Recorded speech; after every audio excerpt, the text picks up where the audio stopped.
This episode has been a long time coming. I launched Breakdown back in February of 2019, but I had honestly been working on it since about January of 2018. I had just spent $100 at a comic book dollar sale, and in doing so, purchased most of the Heroes Reborn line of titles, and I was loving every second of it. Finally getting to experience the line in its entirety, absorb its stories and character differences, its flaws and glories, well, I was just thrilled. I was a kid when these comics were first published, and there's a lot of nostalgia magic in them for me, which never stops me from tearing them apart critically because, well, I just feel like that's what you're supposed to do. I was so excited about finally reading these books and putting that collection together that I decided I wanted to talk about it.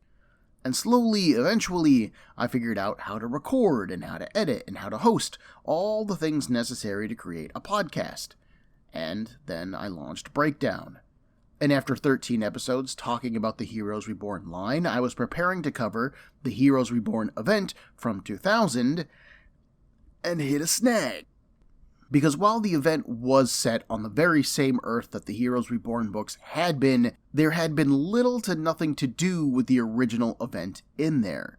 This wasn't meant as a celebration of the Reborn books, or an examination of their place in Marvel history. After all, the Reborn books were only 3 years old at that point, and had been critically panned. Marvel had closed up that portions of its history with a nice little bow in Heroes Reborn: The Return, the miniseries, and they had never looked back yet. It was done and over with, thank you very much. So I had to ask, why did they return to it? What were these one-shots meant to accomplish?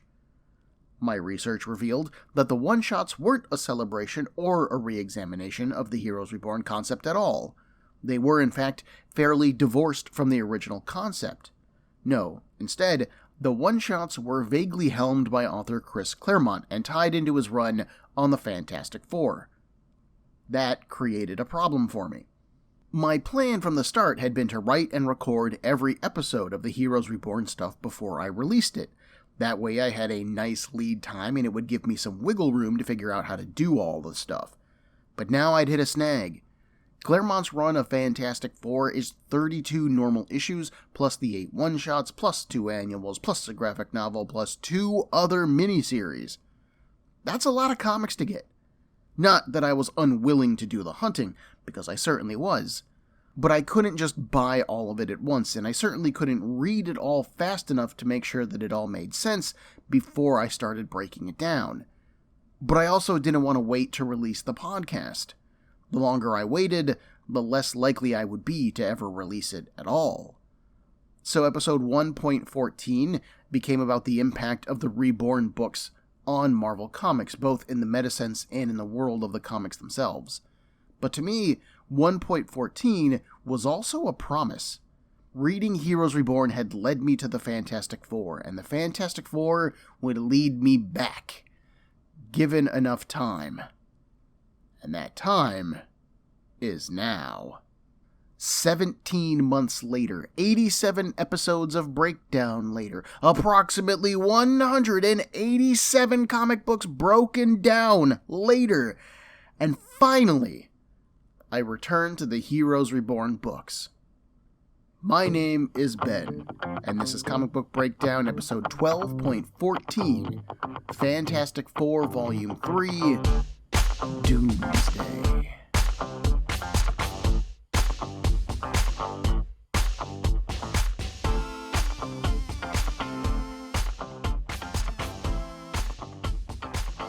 There is a catch with this string of episodes, though. I'm only going to be covering one issue of this Heroes Reborn event per episode. I thought that I might have to do this since way back when I first planned on breaking them down, simply because there's just so much that I need to cover. Many of these comics introduce new characters or new areas of the Reborn Earth, and new storylines, or they advance or play with old storylines and characters, and so then I might need to explain those a little bit. Then I still need to relate the story itself and break it down, And after finishing this first episode, it was over an hour in length. Just barely over an hour, but still over. And truth be told, my friends, I'm tired. Like, dead tired. The paying job has been playing with my sleep schedule something fierce. My wife and I are looking into buying a house. We both have family coming to visit us soon, plus live our normal lives. And then I've been trying to slam these episodes out. I just can't seem to pull ahead of my release schedule, though, and it's kicking my butt. I've been eating well, I've been sleeping, and I'm just still so drained all of the time. So I'm going to use this series of episodes as a little bit of a break. My plan is to fully finish all 7 of the Heroes Reborn one-shots, and then I'm taking some time off. Right now, I'm just planning to take about a week off, and then I'll get back to work on the Fantastic Four episodes, because while I do need a break, I don't intend to stop the podcast at all. I just need a chance to kind of catch my breath. Normal episodes will then resume as normal after that, and hopefully we will all finish out 2020 alive and in a better place. Okay? Thank you for your understanding, and I hope you enjoy the rest of the episode. Given that Claremont recaps the broad strokes of the original Reborn event in our initial comic today, I figured that I might as well do the same. If you haven't listened to the original string of episodes about the Reborn books, then I got you covered. If you are at least enjoying these recent episodes about the Fantastic Four, then I highly suggest you at least listen to episodes 1.2, 1.6, 1.7, 1.11, and 1.13. That will cover the main stories for the Fantastic Four and go into much more detail than I am about to. If not, that's fine. Let's keep on rolling. The Heroes Reborn line finds its origins in the Onslaught crossover of 1996. Onslaught, a monster made from the worst parts of Charles Xavier and the villainous Magneto, had assaulted New York City in his bid to take over the world, and not even the combined might of the X-Men, the Avengers, and the Fantastic Four had been able to stop him. Eventually, Onslaught evolved into its final form, ditching his physical body and becoming a being of pure thought. Unwilling to let this monster spread its touch across the globe, the mighty Thor threw himself into Onslaught's being, and trapped a portion of him. The rest of the heroes followed Thor's lead, diving into Onslaught and, for lack of a better explanation, grounded him. Reed Richards, the leader of the Fantastic Four, told the X-Men to attack once all of the heroes were inside the mass of bubbling dark energy. Even if it killed the assorted heroes, Onslaught had to be stopped. And he was. But destroying Onslaught also meant destroying some of the Marvel Universe's greatest heroes. It was crazy. My 12-year-old mind was blown away by this. But this also isn't where the story ends. Because Franklin Richards, the son of Reed and Sue Storm Richards of the Fantastic Four, has powers all his own. Franklin can alter reality, and after the loss of his family and extended friends, he wished that they were all alive and safe. So they were. A pocket dimension was created that housed a reborn Earth where everything started over. The Fantastic Four flew into space, were blasted by cosmic energy, and gained superpowers. They faced off against the Silver Surfer, the Super Skrull, the Inhumans, Doctor Doom, and Galactus, doing the first volume of Fantastic Four pretty proud in my mind. But even that wasn't to last.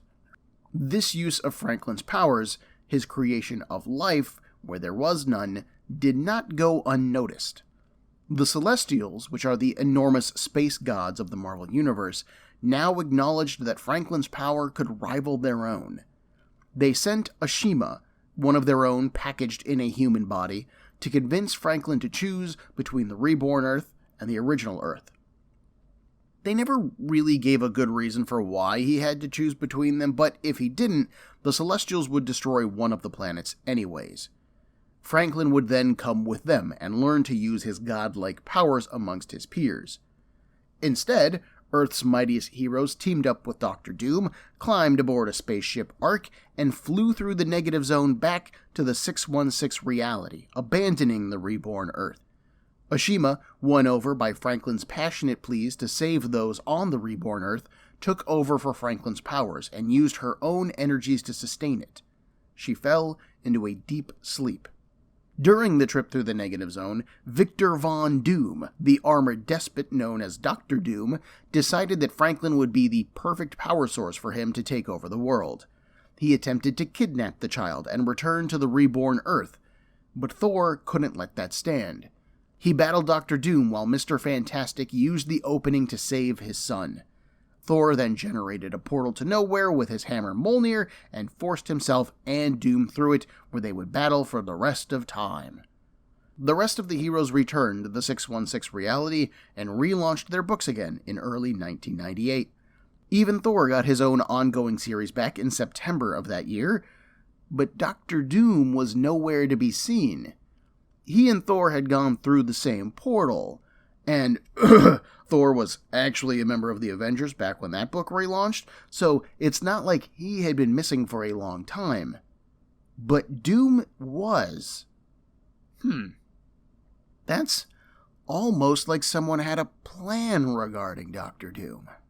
You see, when Chris Claremont was writing the X-Men, he used the X-Men's main adversary, Magneto, very sparingly. He knew that the more often Magneto showed up and fought the team, the less special that he felt to the audience. So Magneto would show up with some amazing huge plan, get beaten at the last second, and slink away to lick his wounds and concoct a new plan. Then, the next time that you saw him, like a year plus later, you knew that something major was happening. And Claremont does the same trick here, writing Fantastic Four Volume 3 for almost 2 years before Dr. Doom showed his armored face once again. He has been teased for sure. There was a Doom chess piece on Roma's chessboard way back in issue 8. Crucible was used as a red herring for a number of issues. And, of course, we have the addition of Valeria Von Doom to the cast of the book. Doom's daughter from an alternate future. She couldn't exist if Doom wasn't alive. And now that she has had time to ingratiate herself with the cast of this book and its audience, it sure would be a good time to test her loyalties, don't you think? But we aren't quite there yet. That's a story that we'll see play out in the Fantastic Four's main ongoing series. First, we need to learn what Dr. Doom has been up to all of this time and why his face appeared in the Chaos Storm that is about to crash over the Earth. So here's how this is going to work. This group of Reborn one-shots follows basically 2 main storylines. There are 3 issues written by Chris Claremont. These are Doomsday, Ashima, and Doom, and basically make up the main thrust of our narrative. There are then 4 additional titles that act as standalone issues, exploring the world that Claremont sets up and introduces. These are Masters of Evil, Rebel, Remnants, and Young Allies, with various creative teams between them. I intend to cover Doomsday and Ashima first, as to me they really establish our status quo and main threat, and then we'll cover the 4 one-shots that explore the world, and then we'll close this string out with Doom, and a return to the Fantastic Four's narrative with issue 25. Sound good to you? Sounds good to me. Heroes Reborn, Doomsday was published in January of the year 2000 and was written by Chris Claremont, penciled by Mike McKone, inked by Mark McKenna, and was colored by Mark Bernardo. Inside the front cover of this issue, there is a super Cliff Notes version of what I just recapped a few minutes ago, which is nice. The whole idea of relaunching a comic with a fresh volume and a new #1 is to bring in new readers with the promise of new stories and a lack of 60 years of comic book history. So people who maybe started reading Fantastic Four with Volume 3 might not have been familiar with the end of Volume 1 during Onslaught, the contents of Volume 2, or the Return miniseries. This gives Claremont the option of skipping a recap in his actual issue, allowing his narrative to focus on what's happening now, and then moving things forward rather than spending a lot of time looking backwards. That is not traditionally how Chris Claremont writes his comics, but he's got the option. Can't say that he doesn't. One major strike against this event right off the bat is that it does nothing to indicate a read order. This feels particularly frustrating given that I've been reading the Our Worlds at War event from DC's 2001 era Superman books, and those have a nice, easy-to-follow numerical read order right on the cover. Other than a similar cover design designating these comics as part of the Heroes Reborn event, there's nothing on these things. I'd have loved a part 1 to part 2 kind of progression. Reading these books was super confusing to me for the first time, but I took the bullet for you guys on that one, and now you'll at least get them in some kind of order. Doomsday opens in a lavish, luxurious apartment. From the open balcony doors, we can see water stretching to the horizon. Our narrator is a young woman, somewhere in her late teens to 20s, with dirty blonde hair. She brags about how awesome this place is, but how it also exemplifies the excesses of the way the world used to be. The shelter is primo, the clothes are nice, but it is the bottled water that Samantha Dunbar really appreciates. She heads out to the balcony with some potato chips and water and leans on the railing. Our camera moves outside, giving us a 2-page spread of New York City, but one that's drowned in ocean waters. Only the upper floors of the city's tallest buildings are visible. They're worn and shattered, with improvised rope bridges strung between some. Samantha has been a New Yorker all her life, so she has memories of what life was like before this happened. But memories and a past and reality are all pretty nebulous ideas these days. A bright flash of light in the sky draws her attention upward. She braces, thinking that it's an explosion or maybe a new skin tight showing off their powers, meaning a superhuman. But no, reality itself seems to burn away for a moment, giving Samantha a peek into what lies beyond. It reminds her of when the heroes left. A lot of people died after that happened. Is this Samantha's time to join her family in the afterlife? An object, a man, passes through the burning field and crashes into the water. Samantha acts without really considering what she's doing next. She pulls out some diving goggles and jumps into the water. Diving after the bubbling body, 3 blue-skinned men in pointed golden armor follow her. Under the water is Atlan territory, and they don't much care for air breathers. Samantha approaches the body, and as the water cools it, the bubbles stop, revealing the armored form of Dr. Doom. She recognizes him instantly, grabs his belt, and starts to haul him back to the surface. Samantha also explains that she knows that Doom was one of the most brilliant men in human history, back when history was a thing.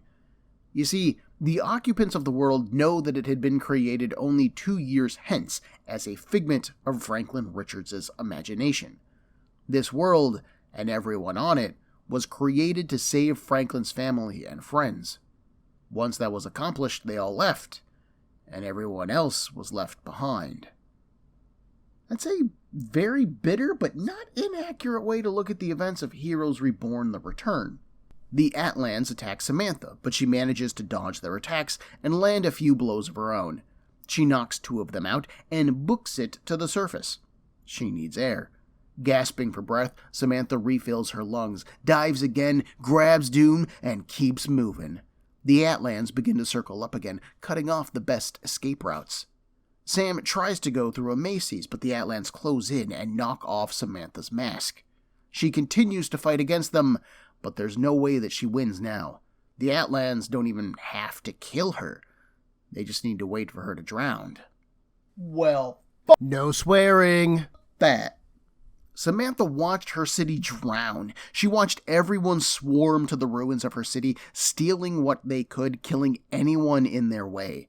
She had learned to hate death, and although it's coming to claim her now, Samantha will spit in its eye one last time. She grabs Doom's face and pretends that it's the face of her lover. She gives him everything, quote, her love, her passion, her soul, and her air, end quote. Then she lets go and waits to die. An Atlan swims in close, preparing to take off her head as a trophy, but a metal gauntlet suddenly crushes his throat. A force pulse erupts from Doom, driving the other Atlans back. He scoops up Samantha, ignites his boot jets, and then the pair blast up and out of the submerged building. Despite this issue's title and cover promising us Dr. Doom, Claremont sure does take his time getting him into the story. This allows him to set up the world, getting us comfortable with the way things are now. Obviously, we have some big changes to the Reborn Earth. Last that we saw, the planet wasn't going to be flooded, so that's new. But it's still different from Earth Classic, which is a nice change, and it means that Doom is entering a status quo that he is totally unfamiliar with. That is going to lead to an interesting dynamic, especially since Doom is paired with Samantha, who is familiar with the status quo. Opening with Samantha is really clever. Sure, it gives us an in to this world and someone who can explain things to us, but it also keeps us at a distance from Doom himself. While Doom is one of Marvel's best characters, it's important to remember that he's a villain. More than that, he's an arrogant, genuinely brilliant villain. Leaving an emotional distance between us and him maintains the idea that Doom is above us. He is beyond us. We don't get to know his motivations. Only Doom knows. We don't get to know what he thinks or how he feels. Only Doom knows. So while we watch over him in this story, and we can be entertained and sympathize with him, perhaps, we'll never really be able to trust that his actions are what he proposes them to be, and that's interesting. We also got to meet Samantha, another strong, independent, brave, ass-kicking woman that Claremont created. But there's at least an underlying bitterness to Samantha that I can appreciate. Learning that her world and existence had no meaning, that it was just meant to be a backdrop in someone else's story, literally, that's the reason, has jaded her. Then she got to watch the greatest heroes of her planet abandon them to their fate, and that fate has sucked. She's been forced to adapt or die, and that has made her very clever and strong-willed, so the reasons for her being the way they are make sense. She and Doom are going to get along great. I just know it. Doom surveys the city as he hovers over it. He spies the Baxter Building, the former home of the hated Fantastic Four. Claiming it for his own, Doom lands and then turns his attention to Samantha. She isn't breathing, but she didn't abandon him. He will not abandon her now. Using his metal suit as a defibrillator, Doom first tries that to bring her back. When that fails, he tries again, and it fails again. Desperate, Doom then takes off his mask, although artist Mike McKone covers it in shadows, so we still don't get to see it, and he then begins to administer CPR. Samantha finally comes to, coughing and vomits, and then she attacks Doom. He's surprised by this audacity, shouting that he just saved her life. "No," she shouts back, fighting his restraining grip on her wrists. "You left us to die. You all did. When we needed you most, you were gone. They trusted you." Samantha's rage turns to sadness, and she slumps to the roof, crying. She does that for a while. Doom kneels beside her, offering her his hand. When she doesn't take it, he balls it into a fist and waits. Eventually, Samantha recovers and realizes with horror where they are. She says that they need to leave quickly. This place is haunted. Doom scoffs. He ain't afraid of no ghosts. Samantha argues that she isn't joking about that. After the heroes left, a bunch of people tried to loot this place, and none of them succeeded. Doom, however, is quite familiar with the man who built this building's defenses. He is that man's equal at the very least. He'll have this building just as he'll have this world. The pair then head inside, Samantha kind of comforted to have someone so commanding to tell her what to do. So sure of himself. When Doom speaks, it's like he only speaks in absolutes, like there is no other option. It's amazing. As they move about, Doom asks what happened to the world, and Samantha recaps what both I and the intro page recapped, although with more of a focus on Samantha's individual experience. She adds that it's like the laws of nature themselves have been thrown out. in some areas, reality itself seems to be able to be rewritten. Doom understands that every action has a cause. They must find it, learn its purpose, and then deal with it. As he talks, Doom interfaces with the building's internal systems. Samantha doesn't think that things will be quite that easy, but her acquaintance has only one reply to that. I am Doom. Doom then explains about Franklin Richards and wanting to save his family. Samantha can't help but ask, why was there no one to save her family? Why didn't they deserve help? And then she realizes that the night sky isn't so dark anymore. Doom has restored power to the Baxter Building, and it is now a physical representation of the hope that Doom represents to Samantha. Maybe there is a hero who can save this world. Turning the lights on doesn't just comfort Samantha, though. It also attracts those who would consider themselves hunters. The first thing that this scene does is that it causes Samantha and Doom to bond a little bit. Samantha could have attacked him, he could have held her off, and then Doom could have just left while she was crying on the roof. But Doom knows what it's like to have the world take something from you and to rage against it for it.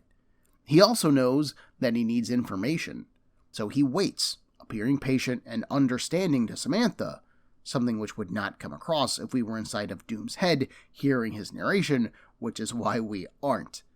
Doom doesn't know where anyone else on this planet is, whether they like him or not, whether they have superpowers or not, and he doesn't know where to go. This is the only link he has to information, so he has to wait, and he has to be patient. The second thing it does is recap how we got here. I said earlier that the interior recap could have saved Claremont some time, but, because he's Claremont, he has to include it here. Part of that is just his older style of writing. It used to be that any comic could be someone's first, so he makes sure to explain everything that's necessary to understanding his story. To be fair, hearing the recap from Samantha's perspective is much more chilling. It also helps us learn more about her as a person, and as a new character, that's a good thing. Uncomfortable using one of the Fantastic Four's beds, Samantha beds down for the night on a couch beside the fireplace, which is also closer to Reed Richards' lab. This is where Doom has set up, studying Reed's devices, admiring his workmanship and designs. Turns out, the Baxter Building itself is a sensor array, constantly taking in readings about the world around it. Because of this, Doom can see a pattern to the world. Someone is manipulating it. They have destabilized the environment, making it a constant threat to those who live within it. This forces the people to make do with very little resources and to fight each other just to survive. Doom believes that this world is an experiment, one where the experimenter has no concern for the lives lost in the process. As Doom ponders this over a battle of champagne, he also watches the security monitors. Two groups, one Atlan and one S.H.I.E.L.D., have been drawn to the Baxter Building like moths to a flame. They enter, but are assaulted by shadows. Is this the ghost that Samantha feared? In any case, under the direction of this shadow force, the two groups now join forces and make their way towards Doom. Doom wonders, does this shadow being protect the Baxter Building? Or does it keep the information secreted here from being used to fix this world? Surely once these forces kill Doom, they would then kill each other, and Doom's mysterious foe would remain secret and safe. And that will not stand. Doom wakes Samantha up with a shot to her neck, begging her pardon for the discomfort. Samantha is just confused at first, but then she doubles over in pain. The shadow-controlled forces enter the room and attack Doom, who fights back bravely. But they just charge forward at him, pinning him to the floor, and hold him as black shadows pour from their eyes. Their goal is clear, to envelop Doom's mind and soul, as they have these men. But a bright flash of plasma strikes at them, freeing Doom. He turns and sees Samantha transformed. Her clothes have been replaced by black leggings that cover the feet and a tight top cut at the sides. Red piping runs along its seams. Another lance of energy crackles at Samantha's fingertips. Whatever Doom has done, it has awakened a power in her. She can now generate spears of raw nuclear plasma, like throwing out shards of the sun. The shadows burn away in this light, as do the bodies of those who would have killed her and Doom. Doom congratulates his Lancer, capital L, on a job well done. Samantha shouts him down, though. She isn't his Lancer. She isn't his anything. What did he do to her?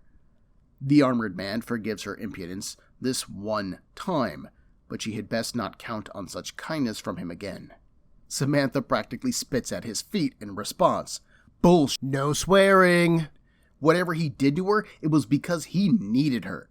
Either they are partners or they're allies, fine, but she is not his servant or his slave. Calling her Lancer once again, Doom agrees that such an idea was never an option. He adds that the population of this world, all of its population, has the potential for superhuman abilities. He has merely catalyzed those in her. Lancer guesses the rest. Doom needs allies and power while he gets caught up on the state of the reborn Earth and figures out exactly what is going on with it. She is his first ally, and she's honored, she jokes. Doom, however, isn't joking. He trusts very few people, but he chooses to trust her. This world was his home once, and so it falls to him to defend it.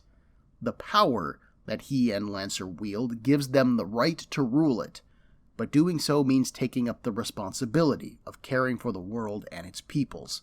Quote, "This is the ancient feudal covenant between monarch and subjects," end quote. And if this mysterious enemy wishes to do his world harm, then Doom shall deny him. The ending here is fairly straightforward. Doom and Lancer make their alliance vaguely formal. He then reveals to her that something has done all of the horrible things that have happened to Earth, making them our foe for the rest of the story. There are two fairly subtle things that Claremont does that I want to point out. After Lancer's transformation, she renounces that she is, quote, his Lancer. He doesn't own her and he can't use her, even if he is responsible for turning on her superpowers. She's angry at him for manipulating her, so she pulls away. Samantha says that if they are anything, they are allies, and Doom says basically, "Okay, Lancer, that's cool." He doesn't call her Samantha, her actual name. He calls her Lancer. This indicates that he doesn't see her as a person. She is a tool to be used, and when he calls her Lancer again, he's testing to see if she's still going to fight him on it. And she doesn't. From Samantha's perspective, they are now equals when he says, "Okay, Lancer, that's cool," and her powers necessitate the use of a code name. That's just how superpowers work, duh. But I think that, from Doom's perspective, they're allies only in that she agreed to work with him. But they aren't equals. Doom has no equals. The other thing that I love here is just Dr. Doom himself. His pride, arrogance, and surety should frustrate the absolute crap out of me, but they don't. Despite falling out of a portal onto a wholly new-to-him planet with no allies, no intelligence, and no power base of any kind, Doom doesn't waste a second complaining or crying about it. He assesses the situation and formulates a plan, and then acts upon it. That confidence is amazing, and Claremont makes him disarmingly charming. That exchange with Lancer, for example, was great. He doesn't apologize for changing her life forever, or not even for asking her permission to do it. He just does it. It's rude and inconsiderate, but god damn, no swearing. If there isn't a part of me that kinda wants that. And worse, Samantha doesn't even notice that Doom does it.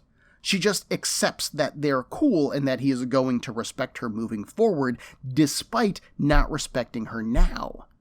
Oh, and then that speech at the end about how those in power must care for their charges. How can a despot sell feudalism and make it sound so good? That boggles my mind, and I love it. This is the kind of stuff that makes Dr. Doom such a good character. Not even a good villain, but a great character. He genuinely believes that he is doing the right thing by taking over this world, and I listen to him say it, And I kind of agree with him. That's awesome. Like, this might be my favorite single issue of Claremont's Fantastic Four run so far. I am so impressed and pleased here. I'm basically just vomiting praise onto my notebook right now. I love it. The art team does a very good job overall as well. Mike McKone isn't an artist that I personally like, but I can't really argue with his artwork here. The world feels lived in and broken. Doom still appears proud and regal despite his green clothing being torn and burned. The pages flow well, and yeah, everything just works. There are some spots where Mark Bernardo's coloring doesn't impress me, most notably when the Baxter building is lit up for the first time. Almost every exterior window in the comic has a yellow color to it. At first I thought that this was simply to indicate the sun reflecting off of them as it set. But as night settles in, they're still yellow, even though we are told that the city has no power. So when the Baxter building is lit again, it doesn't actually look inspiring at all. It just looks even more yellow. There are 2 other buildings in that one particular panel, and all of their windows are still colored. Other than that small problem, I really enjoyed reading this. Good start, good start. Like I mentioned at the top, there isn't really a specified read order for this event. After Doom's final speech here, the next issue box announces that the next 5 one-shots are to be released in 1 week. So if you were buying the Fantastic Four back in late December or January of 2000, not only did you have to buy an issue of the Fantastic Four, but 7 more issues too. Holy show, if that ain't annoying. Like, I appreciate the editorial team not drawing this event out for like 6 months, but still, that's another $15 that you weren't expecting as a consumer. Man, 7 comics for $15. How quickly I've gotten nostalgic for 2000-era comic prices. Anyways, I'm starting with the title that interested me the most when I first started looking into these books. One that should directly pick up a plot thread from Heroes Reborn, The Return.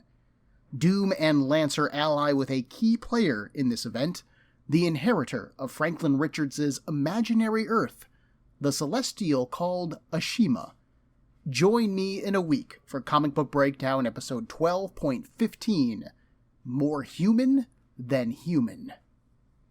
Everyone, there are a million podcasts vying for your time and attention, and I'd like to thank you for listening to mine. If you would like to get in touch with me to share a concern, request a series, compliment me, berate me, whatever you like, send me an email at cbbreakdown@gmail.com. Otherwise, thanks for listening.